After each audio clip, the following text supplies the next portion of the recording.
Everybody's like, oh God, like I'm getting older. And I'm like, yes, like I'm getting older. Like I can't wait for gray hairs to come in. I want more wrinkles on my face. Like I'm enamored with the idea and the concept of aging and getting older. So, I am not one of those people who complains about getting older. And in fact, there's quite a lot of things about getting older that I really appreciate, like the different perspective that you gain and the kind of mellowing out of some of the sharper edges of my personality.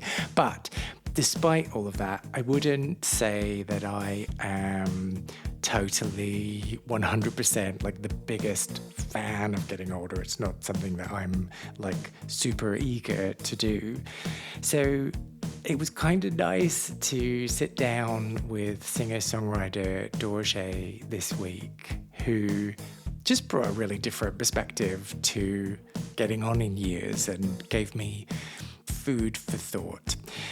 In fact, I would say that everything about this week's conversation is just lovely. It's one of those looking back at the teenage you and thinking both what the hell was going on in your mind, as well as, oh, you're just such a cherub and I want to pinch your cheeks. And yeah, to be honest, I just find those conversations really affirming and wholesome. Oh, the wholesome, that's not usually a word I use to describe this show. Anyway, all that is to say, finding out about a teenage Dorje who had just moved to Edmonton, Canada, and found themselves a little corner of the city in the gay bar, the Roost, was lovely. Oh, I'm overusing that word, but it was a lovely conversation.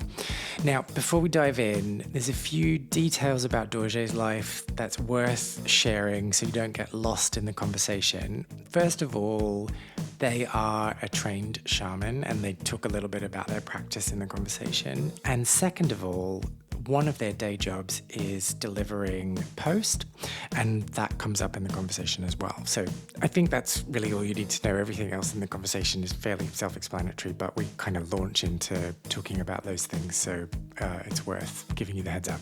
Okay, my name is Kay Anderson, and this is Lost Spaces, the show that is all about lost queer spaces and the memories that they leave behind. Let's hear a little bit more from Dorje.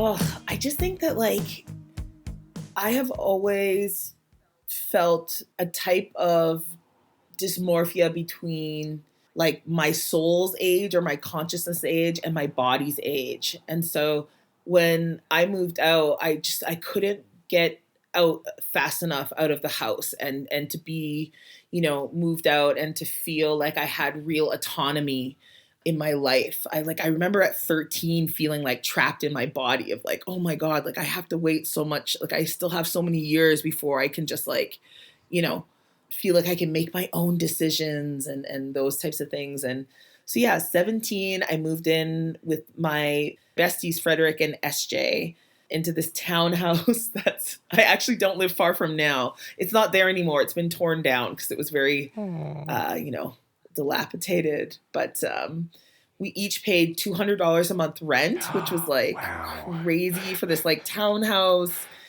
And, Fred is an opera singer. He's gay.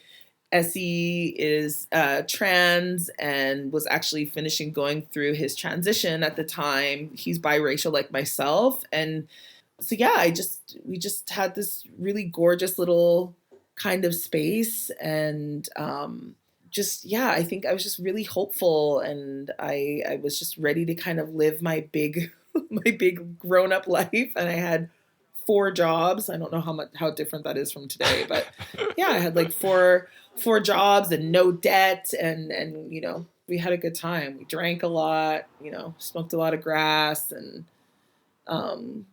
And I mean, honestly, too, like, and I had at that time in my mind, I had like a ton of money. Like, rent was cheap, gas was cheap, food was cheap. I didn't have any debt. I remember feeling a type of contentment there in that way, while also still knowing for me that I hadn't landed on like what is my purpose in life at that point. I think I was excited to have the freedom and to feel like, I could order food if I wanted to, or I could stay up as late as I wanted. I could sleep as little as I wanted. I just felt like that excitement of not having to answer to anyone. Mm. And not that I feel like my mom was like this overbearing type of person. She wasn't, but it was beyond that. I just wanted to feel a sense of Mm. autonomy that I was an adult. And even to this day, I couldn't wait to turn 40. Like, I'm likely kind of a bit different than some of the people and other people in my life when they just be like, everyone's like, oh God, like I'm getting older. And I'm like, yes, like I'm getting older. Like I can't wait for gray hairs to come in. I want more wrinkles on my face. Like I'm enamored with the idea and the concept of aging and getting older.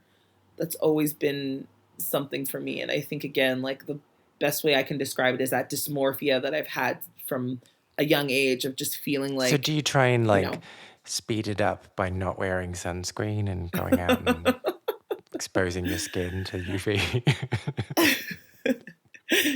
That's actually really funny. Because I'm an avid sunscreen wearer. Oh, well, that's not going to help with your wrinkles.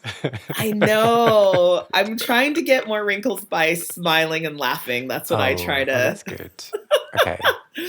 And the gray hairs I've been talking to, I'm getting a good amount now. But yeah, those types of aging. I don't like the stiff joints and stuff like that would come with getting Yeah. older. But Yeah, and just like the roulette of getting out of bed and suddenly one muscle going, like, what is that? oh Yeah. no, now I can't do anything all day. It's like, oh, you threw your back out? What happened? I'm like, I literally just turned I around and opened my an back went envelope. out. Ow. 100%. Yeah, there's pros and cons for sure. But I want to pick up on the thing you said about just existing at that time when you first arrived in the city and how you didn't have the pressure of figuring out your plan or knowing what your future was. Yeah. Was that version of you okay with not knowing their purpose? Or did they feel a sense of urgency? No, I think I had an element of feeling okay with it. I wasn't the biggest fan of most elements of school, like in terms of like high school and stuff like that, other than arts class and Mm-hmm. drama.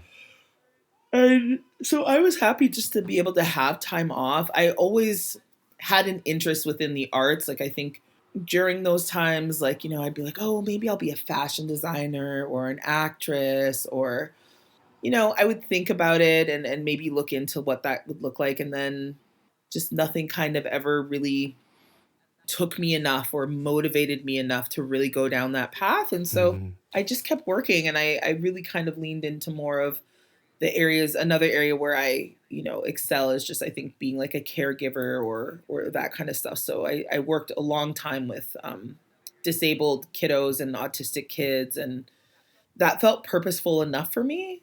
And then on top of that, yeah, just I think having time with my friends. I mean, being 17, 18, and feeling like you've got like, a good amount of disposable Mm-hmm. income, like, and I had such a great crew of friends. We had such a blast. We had so much fun. And I think that was really, I think, a big focus of like what my purpose was back then. And this is I'm going into the like, oh, I remember when, but just felt like you used to have so much time. Yeah. So much time. Oh, It's and like bonkers. I'm pretty sure that there are the same amount of hours in the week now than there was then, but it Yeah. just feels like Yeah. none at all. I'm just running Yeah. around. Time has such an interesting quality about it because, and I mean, referring to my shamanic training, like that time is bendable and we all experience warps of time. Like when you're doing something you really perhaps love, time, like time Mm, mm, flies, right? And you're doing something more tedious and you're like, you can't, like, you're like, come on, like, why is this minute moving so slow? And I think that's something about time that is quite magical, because you're right. Yeah, I do. I like, I'm always just like, how is it? I'm like, how is it almost 2025? I don't even know Oh, how don't. we're almost at the end of this Don't. year. Yeah. And back then it did feel like time moved maybe a bit slower and more time to do the things that we loved, less responsibilities also probably was a big part of it as when we're younger. Mm. Yeah. So tell me then about going out. Oh yeah. I feel like pre-game was always like a thing. I think us deciding where we're going to go out, depending on the night of the week, that also kind of determined where we were going out. Friday nights, it's usually like we're going to like a more of like a dance club. And then Saturdays was likely like a coffee shop, like a late night coffee shop. And then maybe hitting up some dancing. And then Sunday was always Roost for sure, because they had a drag show on Sunday nights. But always like, I think, we didn't call it pre-gaming back then. That's what the kids call it now. But, Called it being a cheapskate. Yeah. yeah, yeah.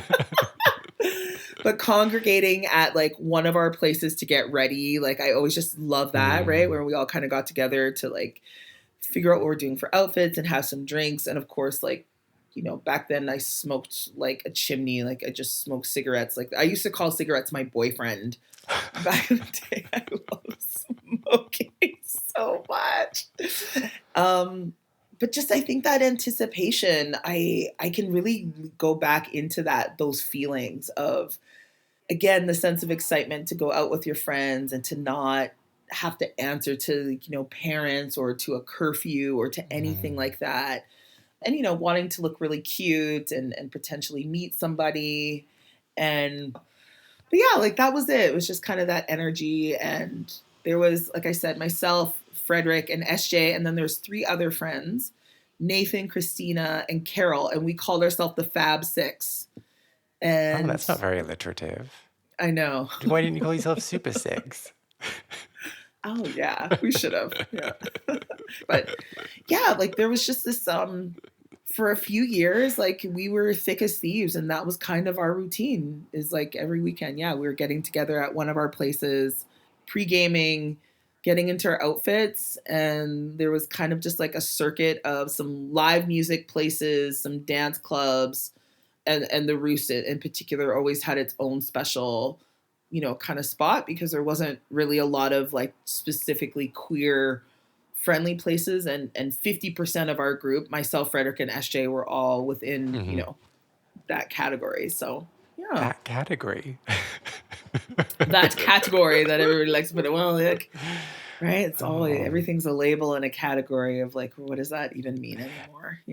And so tell me about the Roost then. Do you, by any chance, remember your first time going?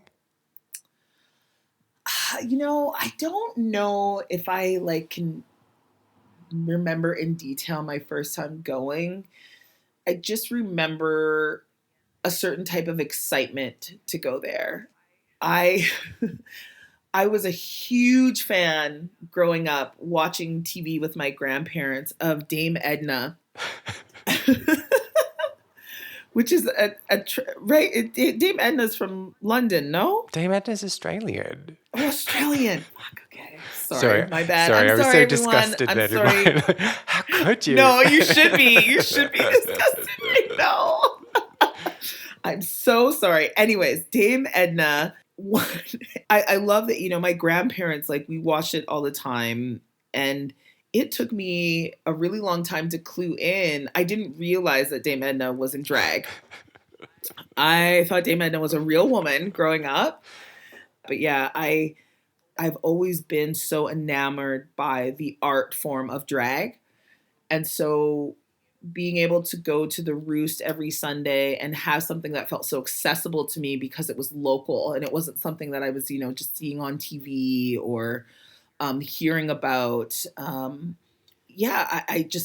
couldn't wait for Sundays. And I think just, again, in the same ways that I have found it at times to be very important to my own sense of self and my healing, as a racialized person, as a Black person, to be around, other Black people, to feel a different type of perhaps safety or recognition. I also felt that sense of community and safety and sense at the Roost when we went there. You know, we live in a city and in a province that often lends itself to being, I guess, quote unquote, in some ways more conservative. And that is a place where I felt like I could just take a full exhale and be myself and feel safe. And so in this instance, is more conservative shorthand for racist? Yeah, absolutely. Racist and homophobic, Okay. for sure. Racist, homophobic, transphobic. And the fact that, like, the three people that lived in the household, myself and Fred and Essie, we checked off all of those boxes. And so to be able to go a place where nobody felt like they had to mask themselves, and we could be as flamboyant and loud and obnoxious and like whatever that was, to be able to do that safely was quite wonderful. So talk to me about, and this is one of those questions where it's going to be kind of impossible to answer because you don't have anything else to compare it to. But I'm really interested then in what it means to live in a queer household in a conservative place and what some of the challenges of that are. I think my biggest thing in terms of like safety back then was, I couldn't hide the fact that I was Black. So that was a layer where I never could really feel safe. But I could mask my gayness in some way, shape, or form, or my queerness, right? Like, and at that point of, I identify as a gender nonconforming person now, but back then presented and identified as a cisgender woman. And so I think that there were a lot of ways that I could mask a lot easier, where my friend Essie, who was trans, 24 years ago, that was usually more of my peripheral awareness is, can I keep my friends safe? And, it's so interesting now of like, we're experiencing this huge like backlash towards trans folks again. Not that I think that it ever necessarily went away, but it's like this huge thing again. It's yeah, I think that was always the biggest thing, was like, can we protect our friend who is the most vulnerable? Because he was living at the more marginalized intersections than the rest of us were. And so, yeah, I don't know. Like, I think we did have to be careful.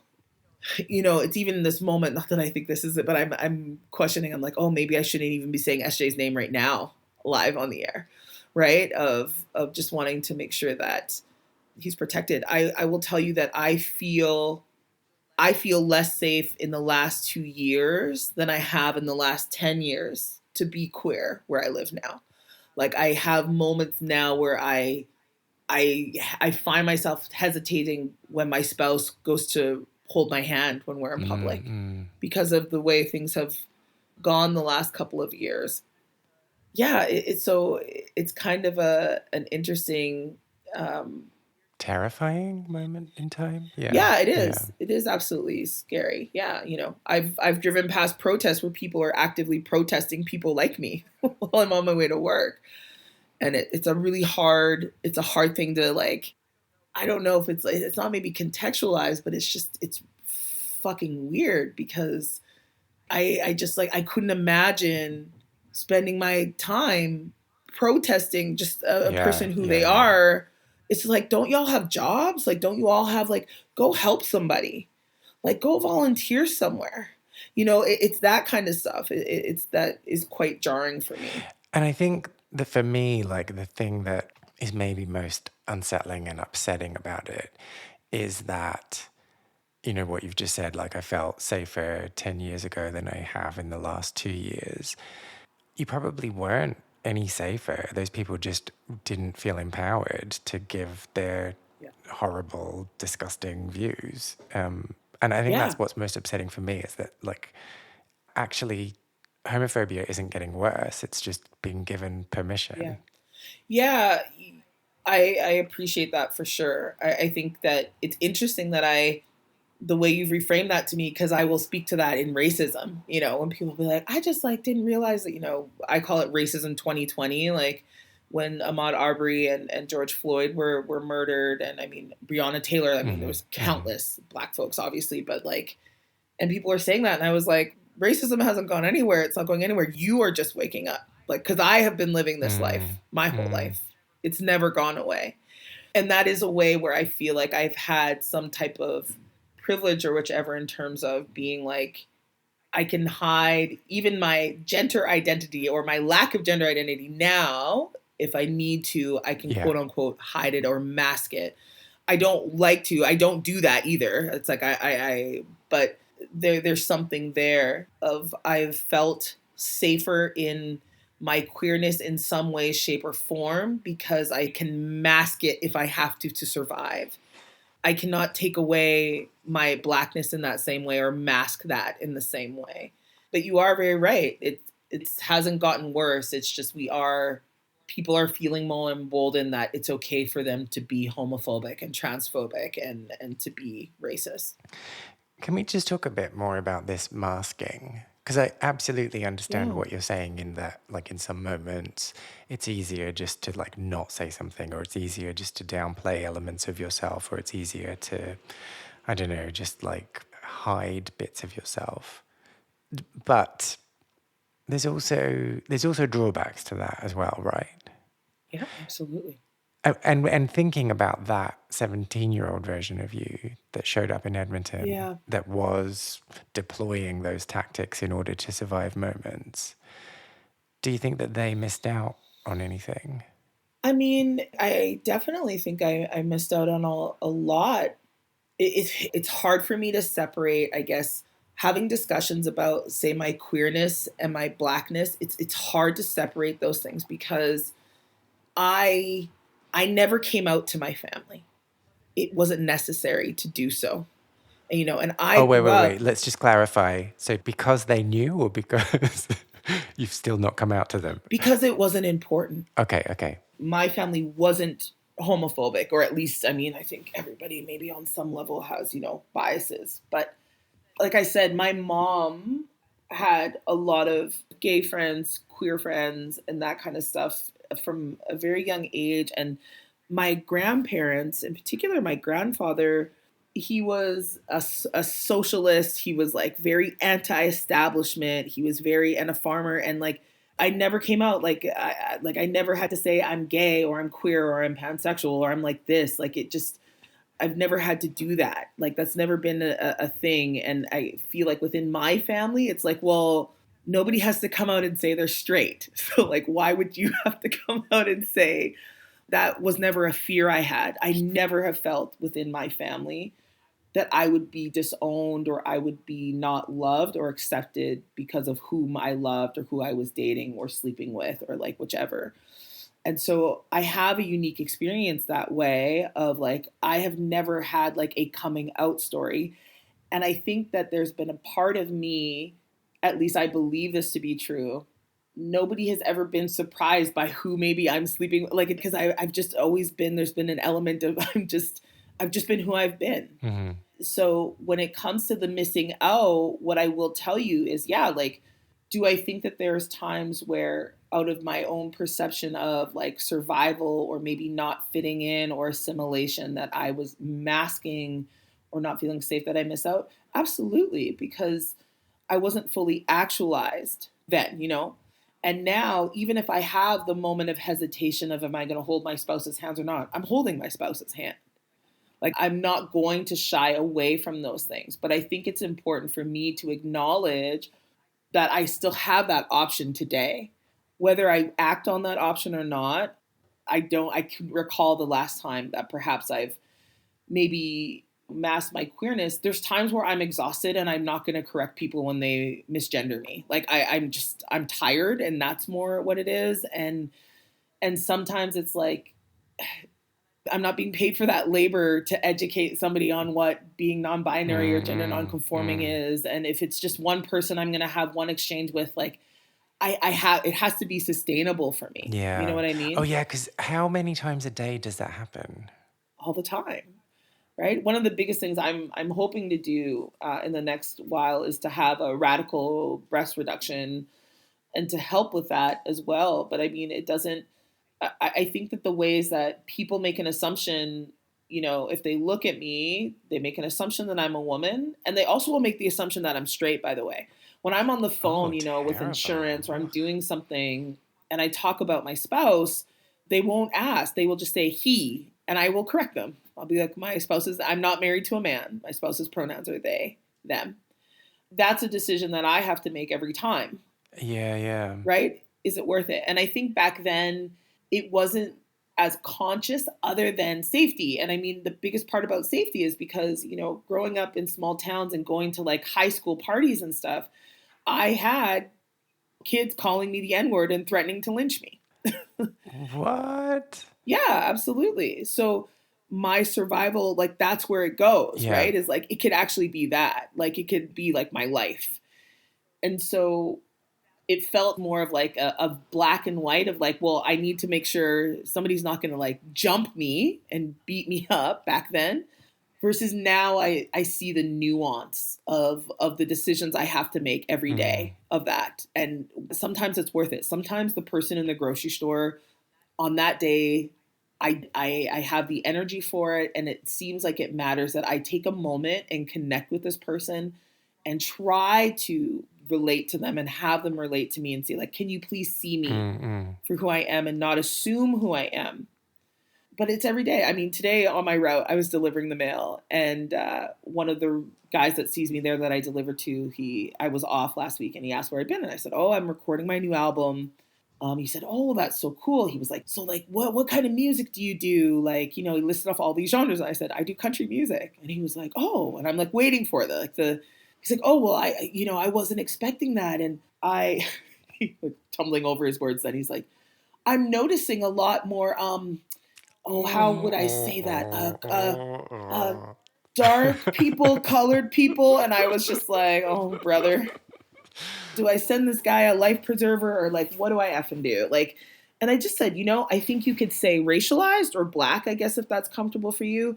And also, black people invented country music. So there's also that. We've actually been making country music this whole time. I gave him a whole history lesson. I gave him even more information than I'm just giving you cliff notes now of that conversation. And I'm doing that while I'm doing my job. Mm. Like I'm actually doing my job. I'm putting mail into the mail slots while I'm educating this person on the history of country music and the ways that Black people have been gatekept from a art form that they created.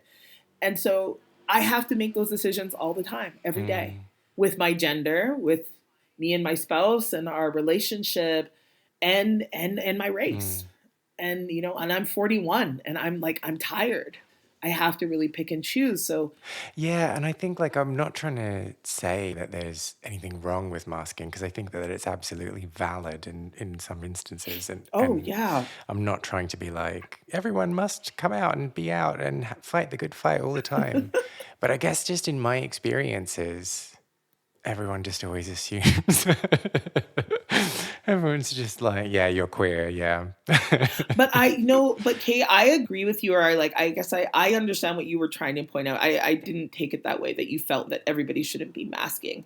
But I think that you're trying to get at is like, that's a decision, right? Yeah, but also life is compromise. Absolutely. There's preservation in the Yeah. moment, but that doesn't Yeah. mean that that's not going to have a knock-on impact. Yeah, like you said. It is. And I want to be somebody, I don't know if you feel this way, but like I absolutely need to live my life for me, but I want to leave if I can. I want to leave this place better than I found it. If I can make it easier for one Black, gay, queer, trans kid in this province, especially where I live, by having those conversations. Today, that person that asked about country music, that was worth it. I could feel it. Mm, He was very receptive. He was open, and he wasn't. I'm good at now understanding intention versus impact, and where like that person's intention was, the impact wasn't great.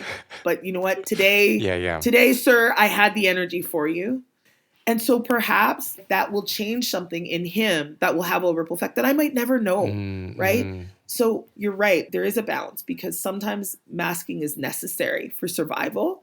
And sometimes I think there is that element. And to me, I think about our ancestors, like my queer ancestors, like my Black ancestors, like all of the work they did in terms of civil rights and the risks that they took every day, which really were oftentimes life and fucking death every day to that extreme. And so I try to think of them in those moments as well, that the decision I'm making that day of like, this is me helping to push the needle forward or keep it pushing, especially because we are getting pushback. There are people that spend most of their existence trying to negate our existence, which is wild to me. But it's such a nuanced thing, and there's importance in both sides of it for sure. To mask or not mask. Yeah, I think it's just all the CPU and energy that's required to navigate through all situations and make those decisions on the fly. Yeah, it's almost worth not leaving the house. Yes, and that's also, I definitely don't go out on the weekends very much anymore. That does help for sure. It's just to stay home. What? No. I mean, I think it's just because I'm just getting older. I just like being at home. It's nice. It's cozy here. And now there are 3,000 million TV channels. Doesn't help. So much good TV. I can watch people in the club on the TV and have a nice cup of tea. And I know I've already gone there. No, let's drag you back. Let's drag you back to a time when you were going out and you were going to see live drag acts at the Roost. Tell me what else you remember from that time. Just the costuming, the performance, just it being over the top, the visceral feeling of people feeling unbound. And that is, I think, the biggest parts that I take away.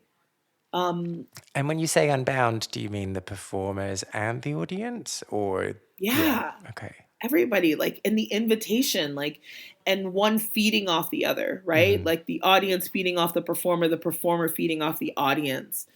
Also, like the unexpectedness, like you never knew necessarily what you might expect from the next performer to come out. You know, the sense of community there. I think that's something that has just stayed with me. And then always the decision of what kind of night it was going to be, because the drag show was on the main floor and then you could always go upstairs, which was more of like, oh, like, what are you going to get into in the upstairs of the Roost? Like, and what did you get up to? There was just like, there was nudity and shenanigans happening on the top floor. And did you partake? For sure. I would say that I partook more as like a voyeur than anything. Oh, that's your thing, is it? Not anymore, but I think back then, especially more at the Roost, there was more gay men than like lesbians and like, you know, I thought it was like really hot to see like men make out and to see it live. Like it is, I still think it's fucking hot, gorgeous. Love to see two guys. Like I love to see anybody really, but there was something there that was very tantalizing because it still was, I think, societally more of a taboo thing. And, you know, porn wasn't as accessible back then either. So to just be able to see two men shirtless, like making out sweaty and like on the dance floor, and you can see him kind of going over into a corner. Like, yeah, like I was totally like titillated by that, or like was curious about that. And it wasn't every time, but yeah, like there was times like we were just like, do you guys just want to go up to the top floor and see what's going on up there? And sometimes it was too much, honestly. And we'd be like, no, back down to the main floor.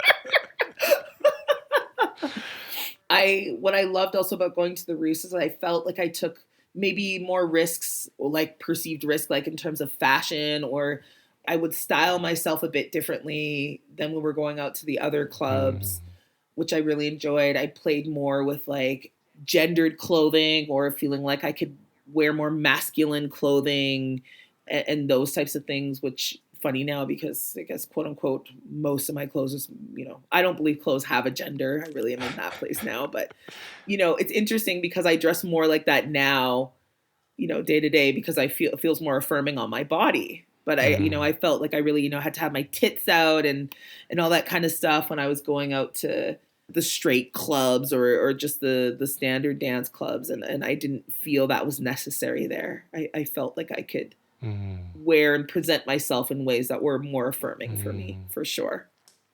I want to pick at what you said. Like, let's go back maybe 3 or 4 minutes and dig more into this unbound, the comment that you made about the place feeling unbound and everyone feeling open and like welcome within that space. Because I think sometimes people talk about all queer spaces as having that energy, but I don't actually think that's the case. I think that it takes a special place to create that environment and to have that energy and that intention that is picked up by everyone within the space. And so thinking about that monologue that I've just given in relation to the Roost, what do you think were the ingredients that enabled that to happen? I think a part of it being because there was so few other places like that. And I also feel some of that community essence at the Roost was the remnants or the ripple effect of Flashback. So Flashback was probably actually the first gay club in Edmonton. But Flashback was known around the world, in particular because of the music and the artists that would come there. And it was run by and created by a gay man. This was at the time, where clubs were still being raided by police and all of that kind of stuff. And Flashback, really became to be this place. And they were that kind of seen as that one place in particular in Alberta where queer folks from, small towns could come and be. And I think eventually when Flashback closed down, there was a bit of an overlap between that and the Roost. And so I think that we got some of that, you know what I mean? And even now, like I go, my spouse is a burlesque and a drag performer. And so I do go out, by the way, because of that. But I'm a dance husband now. To hold their coat. Not only do I hold coat, I rhinestone, I help with choreography, I help with props, I do all of the things. You shush the audience. I truly, I was born to be a dance husband. I'm just telling you right now. Obviously, I've talked about just how enamored I've been with drag my whole life. But it feels different. And I mean, sometimes I feel like I'm the oldest person in the room at some of these shows. Sometimes I am. I feel that they're, But I just think that was a big piece of it. Like the ancestors of Flashback and that energy, I feel, came in with the Roost because it did kind of take over and what is that word I'm looking for? Like the torch was passed on. And I think that after the Roost closed, in my opinion, there might be people out there that disagree with me, but I just don't know if we've ever fully captured that again the way it was.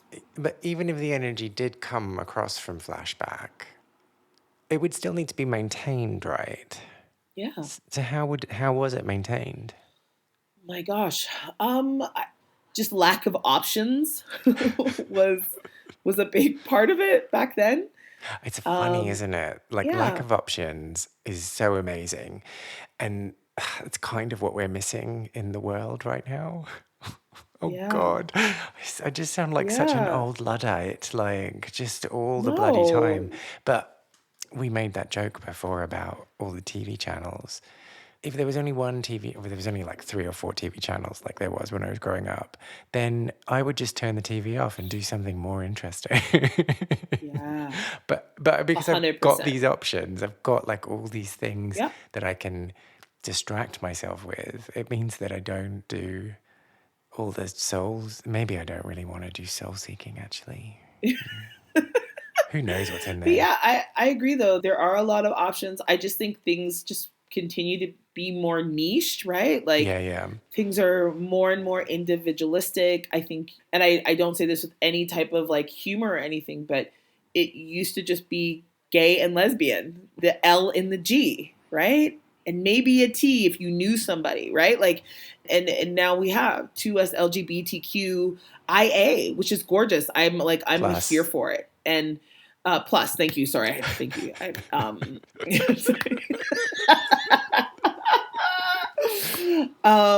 So I think, yeah, lack of options for sure. And for me in general, I think also too, like, yeah, I'm certainly at a place. I know more about myself. I also, there's a huge part of me now understanding that I am a neurodivergent person, and that I have these other things. Like, there's things that now I recognize that I was doing that, like, I actually never really liked doing, but I just did because I thought that that's what we were supposed to do. Like And what?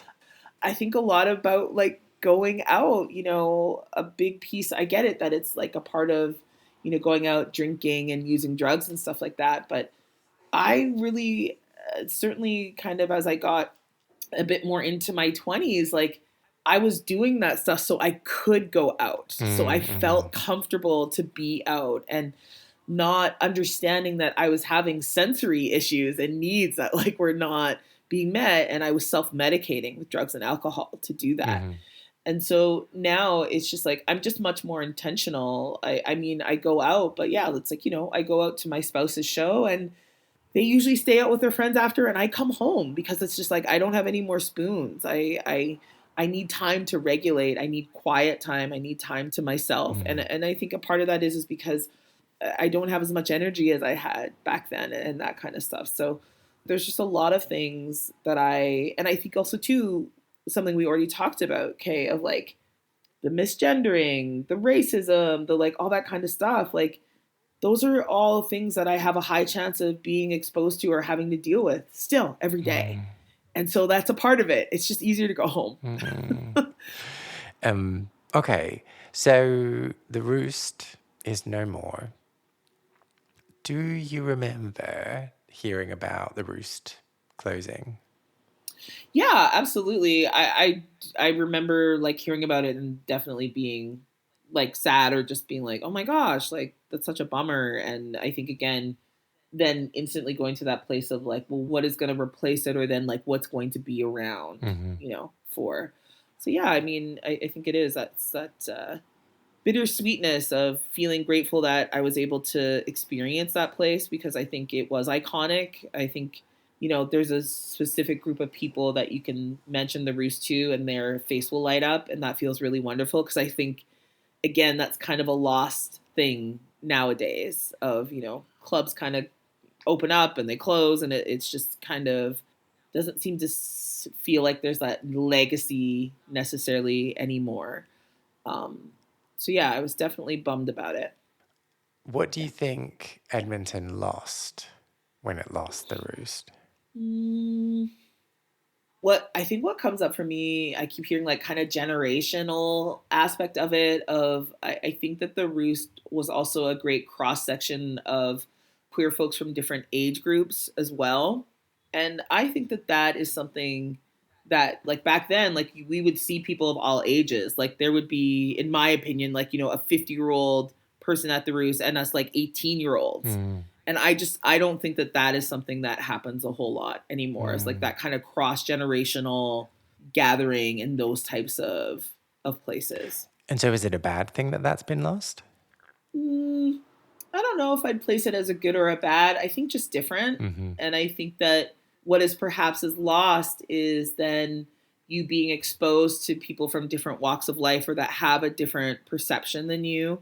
And so from there, perhaps in a type of way, life is perhaps maybe less enriching. But that doesn't mean that they're not being enriched in another way. Yeah, Do yeah, you know what I yeah, mean? yeah. But, like, that you're not having that same kind of exchange. And so yeah, that's what I feel feels like relevant to me Mm. from that question. Yeah, that cross generational So aspect. that's what Edmonton lost. What did you lose? Oh, I think, that nostalgia piece. Like, I would just love to be able to go back. Like, it's just kind of one of those things. I wish it was still there, even though I don't like to go to the clubs. Like, I feel like I'd take my old ass to the Begrudgingly Roost. get there. Yeah, like, I would, and I'd probably have a fucking awesome time. Like, if Sunday Night Drag Show was still happening, like, I would still, and if it was still there and in that place, I would still go. Like, I feel like it would be a regular thing. I go to shows now because my spouse is performing, Mm. and I'm glad they just started performing about a year and a half ago, and I have actually appreciated that. me being an older person now, because I am around the youngins a bit more. I have a limit, and then I'm ready to go. I'm ready to go home as soon as the show is done at 10 or 10:30, and that's what I love. The shows are kind of earlier on in the night, and then, but I actually do get something out of it. The youth and the energy and that comes with that, even from an energetic standpoint, I get something out of it. And I do feel like at times I can stick out myself, maybe other people, as like more of a like an older person, or just like that kind of thing. And I think that there's something there, between that kind of jump in, sometimes it's a 20-year age gap. And I think that there is something there. It's nice to be around the youth, at least for some time. So just very quickly, you're not old, but do you ever lean into this older thing when you were around younger people? Oh yeah, I think I do now. And a part of that is like what we talked about in terms of like my own sense of, and it doesn't mean, when I say I feel old, it doesn't necessarily that I think, oh, I'm so wise. I just feel old or older. And yeah, I certainly have at times. And I know I love when people say like I'm not old. I think that that's like a personal aspect or like a personal perception, because I always say to them, I'm like, well, if you felt what it felt like in my body, you would probably feel that it's accurate when I say I feel old. I think that when I'm having conversations with folks who are younger than me, there are times, yeah, I think it's just like lived experience and just maybe the way I'm curious about things versus the way I think sometimes the younger generation is sure about things. Does that make sense? Yeah. But sometimes also too, I'll tell you that there's a lot of times people don't believe me when I say that I'm 40 or 41 years old. When I'm talking to younger people and I will make reference to something and I'm not doing it in a way, but I'll say something and it, I have to reference me doing it this way. And they're like, how old are you? Like, yeah, I'm 40. I'm 40. Well, when you like, had to what? churn the butter yourself, is that what kind of references are you giving? I have churned butter, by the way. I have churned butter. Okay, if we go back to 17-year-old share house. No, 17-year-old you in the share house. Sorry, just skipped some words in that sentence. Yeah. What do you admire most about that person? I admire how much fun I had back then.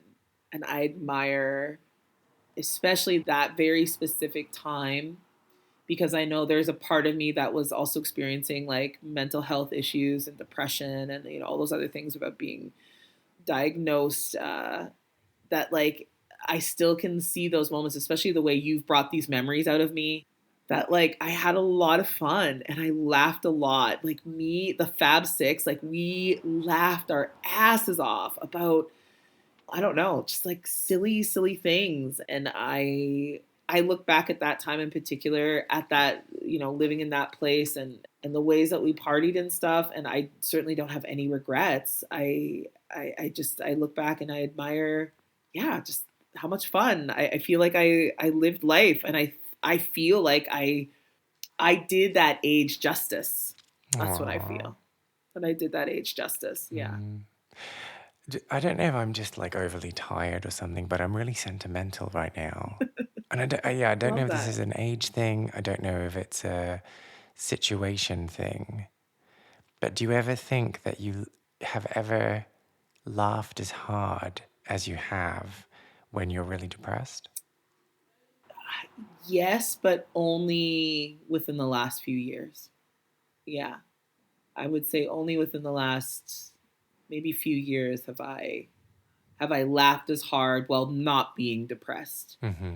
Because in the last 5 years, because of my diagnoses and like then the support and stuff like that, like my depression that I've lived with most of my life is because I have those aspects of myself have not been managed or acknowledged. Mm-hmm. And now that they are, I have very little depression. I get, mild waves, but it's just very like what it used to be. And so I actually, you asking me that, I had a moment, I actually think this was one of the times that I maybe posted on social media where I felt like I could really connect to happiness And then I became so overwhelmed that I saw like this ugly crying of sobbing and just of because things had felt so heavy and so dark for so much of my life that I've had to fight with, and just carry this thing.